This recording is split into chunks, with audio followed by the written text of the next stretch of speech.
سورہ ابراہیم آیت نمبر 22 قرآن حکیم میں یونیک آیت ہے، منفرد آیت ہے، جس میں اللہ تعالیٰ نے قیامت کا ڈراپ سین ذکر کرتے ہوئے شیطان کے ساتھ انسان کی آخری ملاقات کا ذکر کیا ہے، جہاں پر شیطان کا پھر اعلان برات ہے، اور یہاں پر وہ ٹروتھ ریویل ہوگا کہ شیطان کسی کو زبردستی گمراہ نہیں کر سکتا، اللہ نے اسے اختیار ہی نہیں دیا سوائے یہ کہ وہ دعوت دیتا۔ یہ بڑی اہم ترین آیت ہے، یہ میں نے مسئلہ نمبر 83A اور 83B میں شیطانی وسوسے اور ان کا علاج اس میں بھی بیان کی ہے، اور مسئلہ تقدیر کے جو 4 لیکچرز ہیں ان میں بھی میں نے یہ آیت بیان کی۔ یہ بڑی امپورٹنٹ آیات ہے، ایک ہی آیت ہے، آیت نمبر 22 سورہ ابراہیم۔ وقال الشیطان لما قضی الامر، اور شیطان کہے گا جب کہ فیصلہ ہو چکے گا، یعنی جنتی جنت میں پہنچ کے دوزخیوں کے لیے دوزخ کا والعیاذ باللہ تعالی اللہم اجرنا من النار فیصلہ ہو چکے گا، اس وقت شیطان پھر کہے گا، یہ آخری اس کا اعلان ہے، یہ شیطان سے انسان کی آخری ملاقات ہے۔ ان اللہ وعدکم وعد الحق، بے شک اللہ نے جو تم سے وعدہ کیا تھا وہ سچا وعدہ تھا۔ کیا وعدہ تھا؟ کہ دیکھو میری کتابوں کی پیروی کرنا، میرے پیغمبروں کی پیروی کرنا تو تمہیں ہمیشہ کی ابدی نعمتیں جنت میں دوں گا، اور اگر نبیوں کی مخالفت اختیار کی، میری توحید کا انکاری ہوئے، میرے پیغمبروں کی اطاعت اختیار نہ کی تو دوزخ تمہارا مقدر ہوگی۔ یہ وہ وعدہ۔ وَوَعَدْتُكُمْ، اور دیکھو میں نے بھی تم سے ایک وعدہ دنیا میں کیا تھا، فَأَخْلَفْتُكُمْ، آج میں اپنے وعدے کا خلاف کرتا ہوں۔ میں نے وعدہ کیا کیا تھا؟ شیطان کوئی سامنے آ کے کسی کو وعدہ کروائے، کوئی بیوقوف ہے کہ اس کے وعدے کے اوپر چلے گا؟ شیطان کی بات کس نے ماننی ہے؟ یہ وعدہ ہے جو دل میں شیطان بڑی لمبی لمبی امیدیں دلا دیتا ہے، طول عمل۔ یا اللہ جو کچھ بھی ہے تیرے محبوب کی امت سے ہے، چور ہیں، بے ایمان ہیں، ٹھگ ہیں، بے نمازی ہیں، حرام خور ہیں، جو کچھ بھی ہے یا اللہ سیدھے بندے دا پتر کو نہیں پڑھنا، جو کچھ بھی ہے تیرے محبوب کی امت سے ہے۔ یہ طول عمل کہ ہم نے تو اپنے اصلاح نہیں کرنی، ہمیں محبوب صلی اللہ علیہ وسلم کی نسبت کی وجہ سے چھوڑ دیں۔ حالانکہ قرآن حکیم میں سورۃ الفرقان آیت نمبر 30 پارہ نمبر 19 کے پہلے صفحے پہ قیامت والے دن رسول اللہ شکایت کریں گے، وقال الرسول یا رب ان قوم اتخذوا هذا القرآن مہجورا، اور رسول اللہ کہیں گے کہ اے اللہ میری قوم نے قرآن کو پیٹھ کے پیچھے ڈال دیا تھا۔ رسول اللہ شکایت کریں گے امت کی کہ قرآن کو انہوں نے چھوڑ دیا تھا، اپنے اپنے بزرگوں اور اپنے اپنے بابوں کے پیچھے لگ گئے تھے۔ تو اگر اللہ کے محبوب صلی اللہ علیہ وسلم نے شکایت کر دی تو شفاعت کے لیے پھر کس کے در پہ جائیں گے؟ تو یہ تو ہمیں سب نے بتایا شفاعت ہوگی، شکایت بھی ہوگی، یہ بڑا سینسٹیو معاملہ ہے۔ یہ چیز کہ کچھ بھی ہے تیرے محبوب کی امت سے ہیں، یہ ابو بکر، عمر، عثمان و علی رضی اللہ عنہم اجمعین کو نہیں پتا تھا؟ ان کو تو ایک مجلس میں جنت کی بشارت بھی ملی ہوئی تھی، تو کیا ان کا ایٹیچیوڈ بدل گیا تھا؟ تو یہ جو شیطان اس طرح کی امیدیں دلاتا ہے نا، اللہ تعالیٰ بڑا غفور رحیم ہے، معاف فرمانے والا ہے، اور غلط رحمت کی امید دلائی جاتی ہے اس کی نافرمانی کی بنیاد کے اوپر، یہ بالکل الگ چیز ہے۔ وہ رحمت بخاری اور مسلم کی متفق علیہ حدیث ہے، کوئی شخص محض اپنے اعمال کی بنیاد پر جنت میں داخل نہیں ہو سکے گا۔ ایک صحابی نے عرض کیا اللہ کے محبوب کیا آپ بھی؟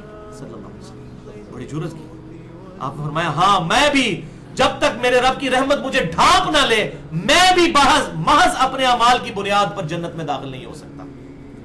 تو رحمت کی تو سب کو ضرورت ہے، چاہے کوئی نیک ہے یا برا ہے، رحمت کا اس کے ساتھ کوئی تعلق ہی نہیں ہے کہ انسان اللہ تعالیٰ کا باغی ہو جائے، کیونکہ انسان جتنا بھی نیک ہو وہ اس کی عبادت کا حق تو نہیں ادا کر سکتا، کمزوریاں کچھ نہ کچھ تو رہ جاتی ہیں، چھوٹی موٹی غلطیاں انسان سے ہو جاتی ہیں، بحیثیت انسان اپنی پوری کوشش کرتے ہیں، پھر جو غلطیوں کی کمپنسیشن اللہ کی رحمت اور اس کے محبوب صلی اللہ علیہ وسلم کی شفاعت سے ہو جائے گی انشاءاللہ۔ تو شیطان کہے گا فَأَخْلَفْتُكُمْ، تو آج میں اس کی مخالفت کرتا ہوں، وَمَا كَانَ لِي عَلَيْكُمْ مِنْ سُلْطَان، اور دیکھو میرے لیے تمہارے خلاف کوئی دنیا میں زور نہیں تھا، مجھے کوئی اختیار نہیں تھا کہ تم پر سلطان کوئی زور رکھتا، إِلَّا أَن دَعُوتُكُمْ، سوائے اس کے کہ میں نے تمہیں دعوت دی تھی، میرا کوئی ٹینجیبل زور نہیں تھا کہ میں تمہیں حق کے راستے سے روک لیتا فزیکلی سامنے آ کر۔ ہمارے آباء و اجداد میں کبھی کوئی واقعہ رپورٹ نہیں ہوا کہ کوئی شخص اپنی مرضی سے مسجد کی طرف نماز پڑھنے کے لیے جا رہا ہو اور شیطان مسجد کے دروازے کے باہر کھڑا ہو کہ میں تنوں آج مسجد نہیں وڑن دینا. کبھی نہیں ایسا ہوگا. اور نہ ایسا کبھی ہوگا کہ اذان ہو تو آپ کے پاؤں خود بخود مسجد کی طرف چل پڑے. یہ بھی نہیں. دنیا میں اللہ نے کھلی چھٹی دی ہے, چاہے اس طرف جاؤ چاہے اس طرف جاؤ, لیکن آخرت میں پکڑ ہو جائے گی. تو شیطان کہے گا وما کان علی علیکم من سلطان, دیکھو میرے پاس کوئی زور نہیں تھا کہ میں تم پر کوئی زور رکھتا, مگر یہ کہ میں نے صرف تمہیں دعوت دی تھی. دعوت دی تھی, اور دعوت تو مؤذن بھی دے رہا تھا, حی علی الصلاح حی علی الفلاح. دعوت تو کتنے لوگ دنیا میں کہہ رہے تھے کہ قرآن کی طرف آ جاؤ, ان کو چھوڑ دو, اپنی ریتوں کو چھوڑ کر اللہ کے محبوب صلی اللہ علیہ وسلم کے مبارک قدموں تک پہنچ جاؤ. تو دعوت تو پیغمبروں کے ماننے والے بھی دے رہے تھے, شیطان بھی دے رہا تھا. فاستجبتم لی, بس تم نے میری دعوت قبول کر لی. بس یہ فرق تھا, کوئی ٹینجیبل زور نہیں تھا. دعوت دی تم نے قبول کر لی, پیغمبروں کی نہیں مانی, ان کی طرف بلانے والوں کی نہیں مانی.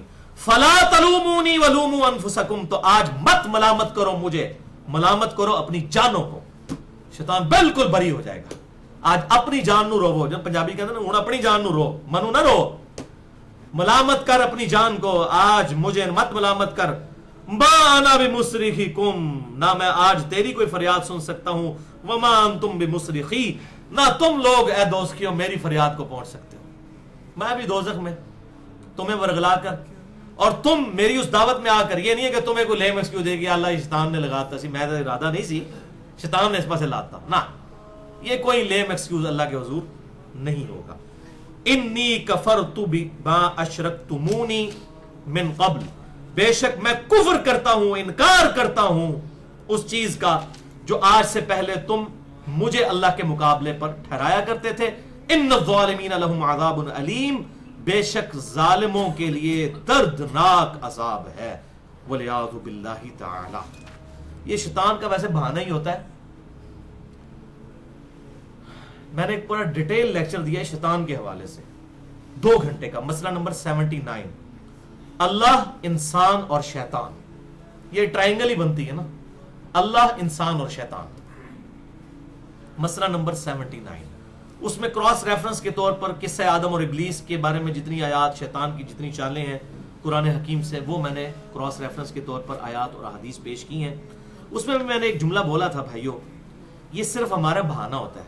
مجھے آپ ذرا بتائیے, اگر گورنمنٹ آف پاکستان یہ اناؤنسمنٹ کرے کہ کل جو شخص فجر کی نماز مسجد میں جماعت کے ساتھ پہلی صف میں ادا کرے گا اسے 10,000 روپیہ دیا جائے گا, دوسری صف والے کو 5,000 روپیہ, تیسری صف والے کو 3,000 روپیہ, تو میں کہتا ہوں دنیا کے سارے شیطان مل کرنا, انسانوں میں جو سب سے بڑا شیطان ہے اس کو بھی فجر کی نماز پڑھنے سے نہیں روک سکیں گے, کیونکہ دنیا نقد ہے, آخرت ادھار ہے. آپ دیکھ لیں رات کو نیند ہی نہیں پڑے گی. ایسے ایسے لوگ جن کو صبح آنکھ ہی نہیں کھلتی, لیکن ان کو جب ہمارے آفیسز میں لوگوں کے جب انٹرنیشنل ٹورز ہوتے ہیں نا, تو وہ اکثر کو 3-4 بجے فلائٹ ہوتی ہے تو پہنچتے ہیں جناب, کوئی پرابلم ہی نہیں ہوتی. یہ پرابلم جو ہے تو یہ اس لیے آتے ہیں کہ ہم سیریس نہیں ہیں اللہ کے لیے. اگر سیریس ہو تو کوئی پرابلم ہی نہ آئے. یہ ہم نے اپنے آپ کو خود دھوکہ دیا ہوا ہوتا ہے, شیطان نے کروا دیا, وہ مجبوری ہے جی, یہ بھی تو کرنا تھا, یہ بھی کرنا تھا, وہ بھی کرنا تھا, بس بچیوں کے ہاتھ پیلے ہو جائیں پھر میں مسجد میں ہی بیٹھا رہوں گا, پھر ظاہر ہے کال ہے ویسے تو ہم ٹوڈا مار کے کاٹ دینا ہے, مسجد ہی بہنا ہے ویلے ہو کے. لن تنالوا البر حتى تنفقوا مما تحبون, تم کبھی بھی نیکی کے اعلیٰ ترین حصے کو پا ہی نہیں سکتے جب تک کہ اپنی پسندیدہ چیز اپنے رب کے حضور پیش نہ کرو. تو سب سے پسندیدہ چیز انسان کی جوانی ہے. بڑھاپے میں جا کر کے تو شیر بھی شکار کرنا چھوڑ دیتا ہے. وَلِعَوْذُ بِاللَّهِ تَعَالَى. تو یہ شیطان کہے گا کہ میں آج انکار کرتا ہوں, تو اللہ تعالیٰ فرما رہا ہے ان الظالمین لهم عذاب علیم, بے شک ظالموں کے لیے دردناک عذاب ہے. وَأُدْخِلَ الَّذِينَ آمَنُوا وَعَمِلُوا الصَّالِحَاتِ جَنَّاتٍ تَجْرِي مِن تَحْتِهَا الْأَنْهَارُ, اور داخل کر دیا جائے گا. یہ سائملٹینیس کنٹراسٹ آیا, دوستیوں کا ذکر ہے, اب جنتیوں کا بھی. ایمان والوں کو وَعَمِلُوا الصَّالِحَاتِ, جنہوں نے نیک عمل بھی کیے, صرف دودھ پینے والے مجنون نہیں بلکہ نیک عمال کرنے والے. جنات تجری من تحتها الانہار, ان باغات میں جن کے نیچے نہریں بہتی ہوں گی. خالدین فیہا, جس میں رہیں گے ہمیشہ ہمیش.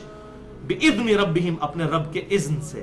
تحیتہم فیہا سلام, وہاں ان کی آپس میں گفتگو سلام اور سلامتی ہوگی. جب جنتی کسی دوسرے کو ملے گا تو السلام علیکم کہے گا، السلام علیکم کہے گا، یہی ان کی آپس میں گفتگو ہوگی.